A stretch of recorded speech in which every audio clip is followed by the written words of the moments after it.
A Healer's Gift. Adventures of Broad. Book 1. Adventures on Broad. Written by Tao Wong. Narrated by Eric Martin. Chapter 13. A shiv comes speeding towards his left eye, but Daniel doesn't flinch, raising the shield just enough to catch the light blade. Once his arm begins moving, he trusts instinct to get it in the way correctly, and focuses instead on lashing out at his other attacker and triggering double strike. The first blow is hastily dodged by the kobold, the second crushing its knee. Rather than pushing his luck, Daniel jumps back to separate himself from his assailants. He catches the second kobold's attack on his shield again and deflects it to the side this time, creating an opening for his mace to crash down onto the monster's head. The kobold staggers under the blow, a choked scream emanating from it as it struggles to stand up, but is quickly dispatched before Daniel focuses on the remaining maimed kobold to finish the fight. Exhaling in relief and concentrating to slow his breathing down, Daniel checks his surroundings quickly before pocketing the mana stones. Still no sign of that damn red cloak. Pushing the thought away, Daniel grins over the progress he has made. Another level and a shield have made the second floor and the kobold warriors he fights significantly easier to handle. A higher level of agility meant that he could now keep up with the kobolds and their fast, short attacks, while his greater strength allowed him to occasionally smash aside their defenses with impunity. Looking at his mini-map and the two passageways that split before him, he picks the one on the right, where a larger cavern awaits. He knows that the larger cavern will normally hold a few more kobolds if it had not been cleared already by another adventurer. Hunting kobolds was almost fun now that he wasn't getting stabbed nearly every other fight. 2 hours of further fighting, and he finally gets the notification he's looking for. Level up. Adventurer Level 4. You have gained 5 attribute points and 1 skill proficiency to distribute. He doesn't even have to think about it, having spent more than a few idle nights plotting what attributes and proficiencies he requires to progress further. A quick selection, and he pulls up his status page to review the results. Name: Daniel Chai. Class: Level 4 Adventurer, 1%. Subclasses: Level 7, Minor, 19%. Human, Male. Statistics: Life, 201. Stamina, 201. Mana, 152. Attributes: Strength, 18. Agility, 19. Constitution, 26. Intelligence, 16. Willpower, 18. Luck, 13. Skills: Unarmed Combat, Level 3, 1 out of 100. Clubs, Level 9, 11 out of 100. Shield, Level 5, 78 out of 100. Dodge, Level 4, 36 out of 100.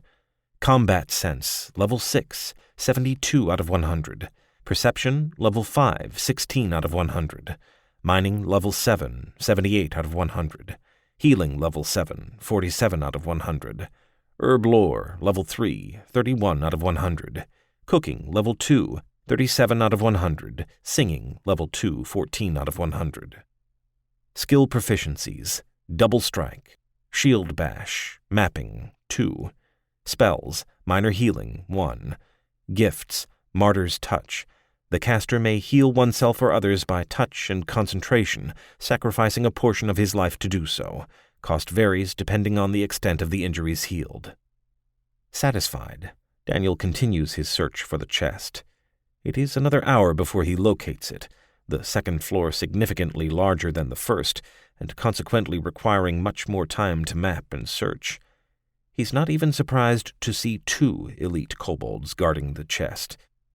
The second floor's guardians seem to vary depending on the luck of the adventurer, either presenting a single elite and a regular kobold or 2 elites. Checking behind himself once more to ensure he is not followed by an opportunistic kobold or a red cloak, Daniel peeks around the corner till both of the kobolds are no longer facing his entrance. He sprints forward immediately, keeping as silent as a 5'8" man carrying a shield and mace can be in the cave. It gets him about halfway there before the first kobold notices him, screaming a warning that is cut short soon after as Daniel gets close enough at last to swing with his mace down overhand to crush the creature. Only a last-minute jerk of its head saves the elite kobold's life, but the mace still smashes into its shoulder to crack the collarbone and drive it to its knees. The moment his feet is set, Daniel spins and utilizes Shield Bash on the other elite, who is already winding up its own strike. Daniel's attack is hastily thrown, but it smashes into the outthrust shiv with force, sending the shiv and arm spinning aside. The elite is not stunned, but Daniel now has more than enough time and space to face his first opponent and engage double strike. A fast series of strikes, both hitting for once, manages to end the injured elite's life. Daniel doesn't pause, already turning to deal with his last opponent. His quick turn keeps the elite's strike from doing more than superficial damage to his arm, and Daniel hunches down beneath his shield, ready to finish the fight. The remainder of the fight is relatively one-sided, though much less spectacular, as Daniel hounds the elite with quick, fast strikes that force the kobold to defend itself, till a failed attempt at a dodge ends it. As is his tradition now, the moment the monster falls, Daniel spins around to check his surroundings. Still no red cloak. He strides quickly to the chest to take his rightful prize before collecting the remaining mana stones, a wide smile on his face. Today was definitely a good day.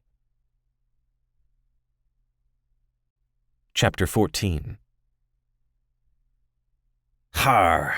Daniel grins, feeling the shiv skid off his newly bought shos. No more getting stabbed in the thigh by these two short monsters. It was a pain trying to block attacks that came so low with his shield. He either had to stay crouched really low for hours on end, or keep his shield at a comfortable height and risk missing a block. A few weeks later, Daniel finally has some armor after more skimping and saving. It cost him more than he cared to think about, nearly 3 times what he would have needed to live on as a miner, but it was worth every penny. Of course, Daniel isn't wasting time just gloating. His mace whistles down in a diagonal strike onto the kobold he has been targeting, smashing it into the ground.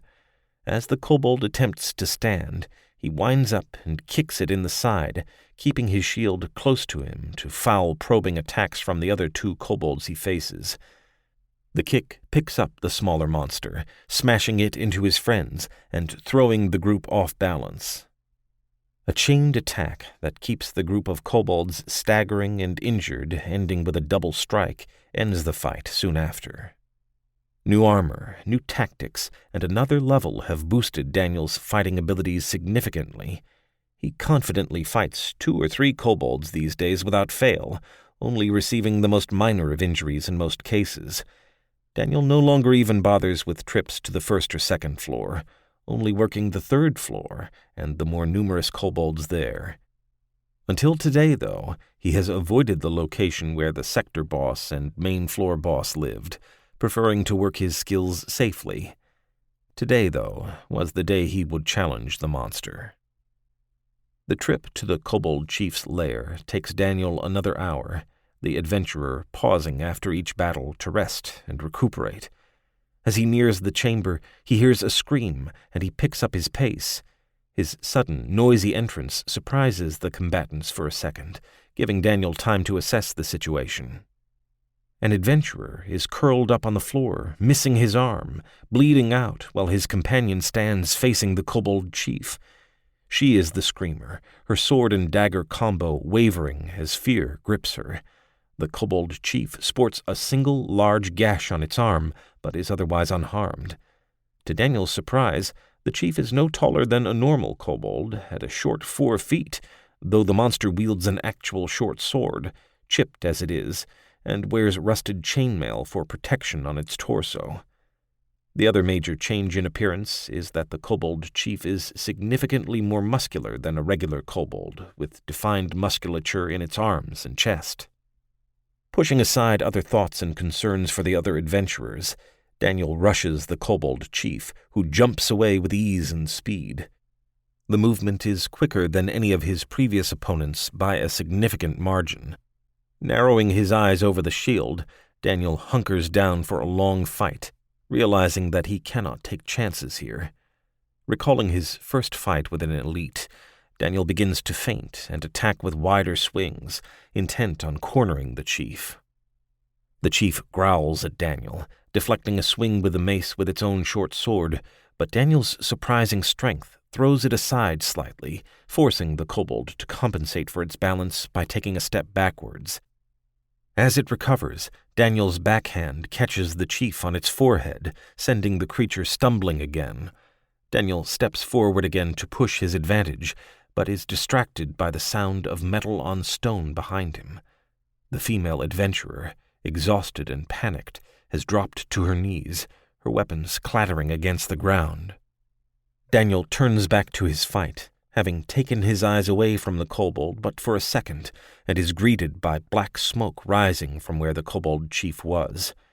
A tentative swing through the smoke shows that it is just smoke, so Daniel spins around, searching for his opponent. The chief reappears behind the shocked female adventurer. Shouting a warning, Daniel is too late as the chief stabs downwards, targeting not the female adventurer, but her injured friend, cutting his throat with relish.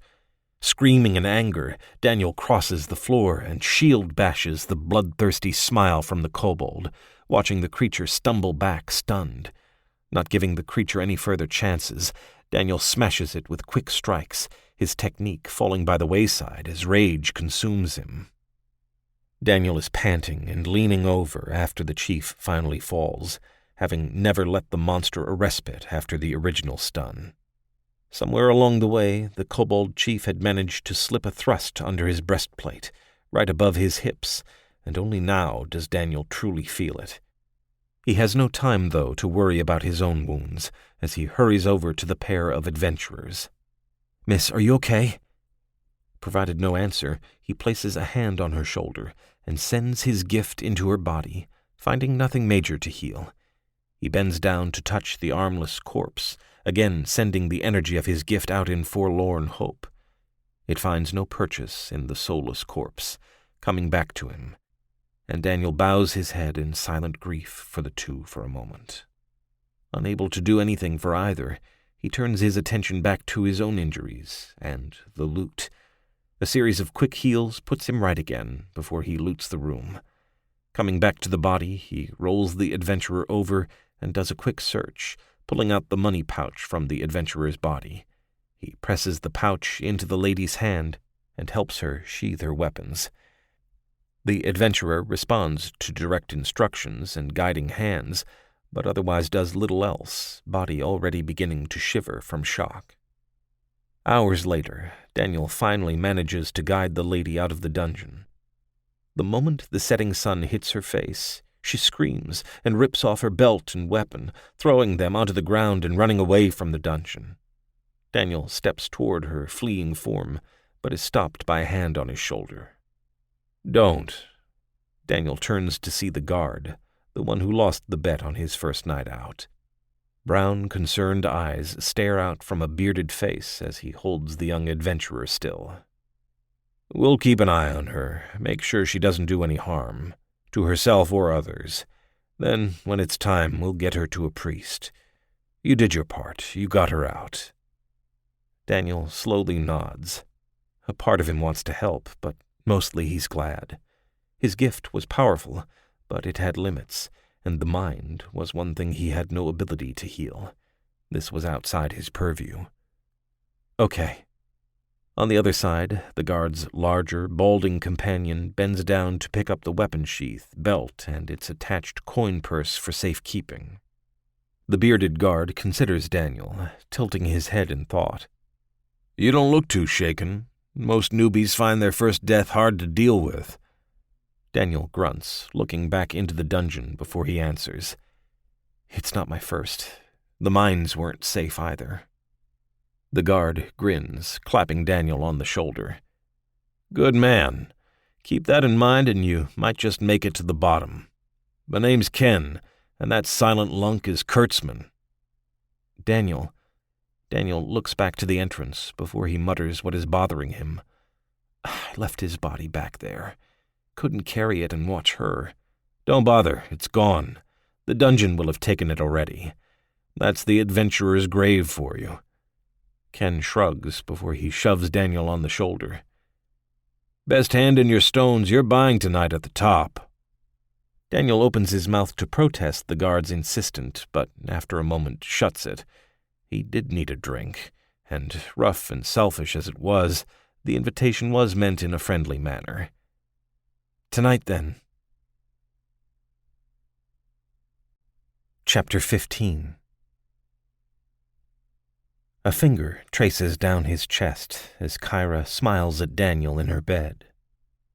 Outside, the town was blanketed in white from another snowfall, broken up by the crisscrossing tracks of carts getting ready for the day's work. The last few weeks had deepened the budding relationship between the elf and human, though due to their nature and profession, an agreed-upon mutual emotional distance was still kept. Life had fallen into a comfortable routine, seeing each other when their schedules allowed, but neither insisting on more than the other would give. For Kyra, the relationship with Daniel would always be a temporary one, as any relationship with one not as long-lived. It was a curse of their kind, and why so few elves deigned to live and work amongst the shorter-lived races. Few desired to deal with the emotional toll of watching one after the other of their friends grow close and die, again and again. Kyra herself was considered highly unusual, not only on her insistence in interacting with the shorter-lived races, but by becoming a healer amongst them. It would not be entirely fair to say that other elves saw her work among the destitute humans and beastkin as futile, a delaying of the inevitable, but it was not far off. "How are things going?" Kyra asks, just enjoying touching Daniel's hairless chest. Certainly she might be slightly unusual, but she felt no carnal desire for those hairy rugs that many other humans and dwarves sported. Good. Very good. I went down to the 4th floor yesterday, registered myself, then finished the 3rd again. I think I'm ready to try tomorrow." He rolls over, kissing her, and grins as he waggles his eyebrows. "Today is another shopping day, though." She snorts, pushing at Daniel's chest. "No, some of us actually have to work." Grinning, Daniel plays his trump card, leaning down and gently nibbling on her pointed ears. She moans slightly, whispering softly, "Maybe I can be late." Whistling as he leaves Kyra's house, Daniel reflects on his luck these past few months. The initial free training gave him a leg up, honing his fighting skills sufficiently to let him utilize more advanced attacks and tactics than smash. In the last few weeks, at first reluctantly but now routinely, he has joined Ken, Kurtzman, and the other guards, and even some senior adventurers drinking at the top in the evening when he comes back. Elise kept an eye on the young adventurer when he did so, often cutting him off and sending him to rest when he stayed too long, her mothering done with the deft hand of an experienced innkeeper.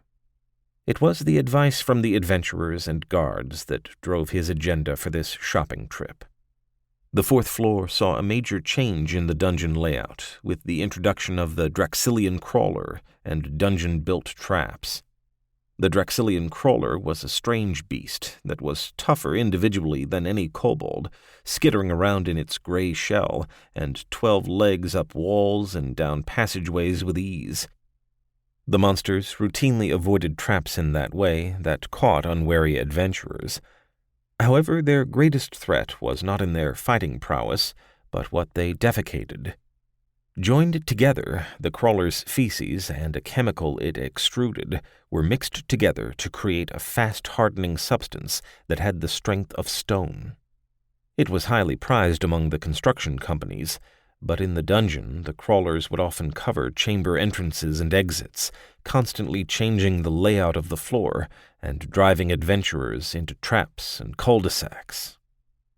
The city hired adventurers to constantly break down the newly created blockages, but it was a constant battle that made the guild-sold map of the floor both a necessity and a waste. 4 vials of glow moth serum, 40 feet of rope, attachment for the ropes, and a hammer. In the general store, Daniel lists his requirements to the proprietor.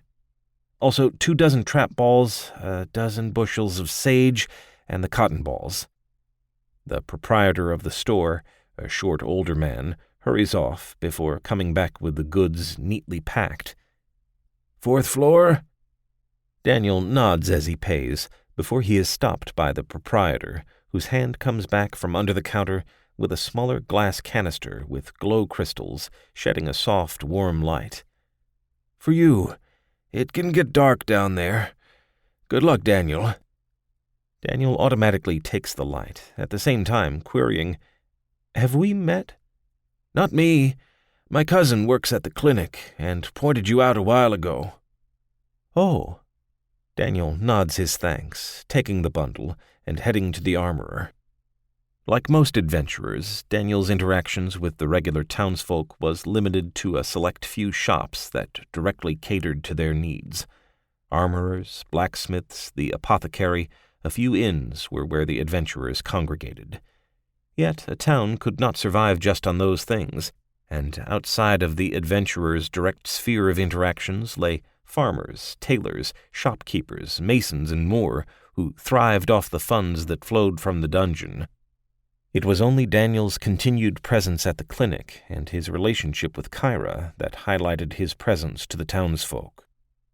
At the armory, Max pokes at Daniel's pauldrons before making him jump in place while holding his hands up to ensure it fitted properly. Grunting in acceptance, Max makes Daniel spin around and bend over, checking the links and closures before Max finally grunts acceptance at the work. It'll do. Thanks, Max. It feels great, just great. I barely even feel the weight anymore. Daniel gushes, grateful for the free fitting that Max offered to do last night. He even cleaned some of the blood off the used armor, bringing it back at least partly to its glory days before Daniel's abuse. The 4th floor is bad enough without adding ill-fitting armor. You just come back for some proper steel armor before you reach the 7th, yes? Those ogres will smash right through this, Max says. Nodding enthusiastically, Daniel makes his final payment and heads out, not even bothering to get undressed. The newly refitted armor is so comfortable, and Daniel secretly thought he looked rather dashing in it. He couldn't wait to try the 4th floor tomorrow. I hate the 4th floor, grouses Daniel as he slumps in his seat next to his usual drinking partners the next evening. Draining his mug, he waves to Elise for a refill. Ah! A huge hand claps his back, sending Daniel sprawling forward in his seat as Ken and his friends laugh at the new adventurer. Now you're a real adventurer. Real adventurer? Daniel says. Oh yeah, you ain't one till you've done the 4th floor. Laughing, Ken raises his glass and voice. To the crawlers! The cheers and resounding toasts make Daniel look around suspiciously. Ken smiles and explains. There are 2 groups of adventurers who go into the 4th floor. We call them the farmers and the adventurers. Farmers love it. It's good, consistent money killing the crawlers for their stones and sacks. Combine it with being paid by the guild to open up the passageways, and you can earn a decent living. That's them. Ken nods to those who joined his toast. Then there's the real adventurers. You guys hate the middle floors because all you want to do is get strong and get down. Not easy to do when you spend half the day checking for traps, backtracking from dead ends that weren't there the day or even hour before, and only occasionally fighting. You, kid? You're an adventurer. Knew it the first time we talked. Daniel sighs and nods his head in acceptance. The 4th floor, with proper preparation, wasn't hard. It was just slow and frustrating. Just remember, kid, it's all good training. Don't rush it. The ogres in the next sector would squash you flat," says Ken. Ken's cautious advice still ringing in his mind, Daniel is up early again the next morning. If it was not for the fact that crawlers had significantly better mana crystals than the kobolds, he would have seen a drastic drop in his income, even with the addition of the sale of the chemical sacks, which were an additional part of the loot. As it stood, he still had lost a third of his regular income yesterday. Journeying to the 4th floor via portal stone, Daniel readies himself before touching the portal stone. He gasps as the mana from the stone flows out and enters his body, the cold so intense that he is unable to breathe for a moment before pins and needles shoot through his body. The pain is exquisite and lasts for a moment before he finds himself on the 4th floor next to the portal stone. Daniel raises his shield automatically, crouching down, and finds no enemy waiting for him, only then relaxing and stopping his shivers. Mentally surveying the map he created yesterday, Daniel picks the path to the right, climbing over fallen rocks to peer into the cramped passageway. He moves forward cautiously, pushing against the stone with his mace at each step, ensuring that it is solid and able to take his weight before he moves forward. The passageway is short, breaking out into a small cavern. He pulls a trap ball from his pocket, dropping it beneath him to test the ground before eyeing the corners of the cavern. Seeing no additional problems, he clambers down from the passageway slowly and picks up the ball to send it rolling across the floor ahead of him. In this way, Daniel journeys through another 2 passageways before he encounters his first crawler of the day. The crawler is squatted at the end of the passageway that Daniel is walking through, patting newly laid waste into shape as it secretes the chemical from its mouth. Daniel spots the creature first and takes off at a run, hoping to catch it unaware quickly. That hope is dashed as the crawler looks up at the last second, swinging its carapace-clad body to the side and shedding part of Daniel's blow. Skittering legs on one side start moving as it backs away, intent on giving itself space to attack Daniel, but is hampered by the adventurer smashing some of those legs into paste. In pain, the crawler swings its body back to Daniel and attempts to use its greater weight to crush the smaller adventurer. Daniel jumps back, barely able to dodge the monster in the cramped confines of the cavern they fight in. He swings again, crushing a mandible as the monster rears back to bite him, and then, as it reacts to the pain, smashes his mace upwards before triggering a shield bash. The crawler staggers backwards, injured, and Daniel pushes his advantage. Too fast, for he forgets that the creature can swing its back too. The blow catches Daniel high up on his body and smashes him into a nearby wall, making him lose his balance. Daniel struggles back to his feet, shoulder and chest in pain, but the crawler is hurt too. Shouting in anger, Daniel stands and jumps forward, bringing his hammer down onto the creature's head, braining it and ending the fight. Panting, Daniel waits for the smoke to dissipate before collecting both sack and mana. A good start, though painful.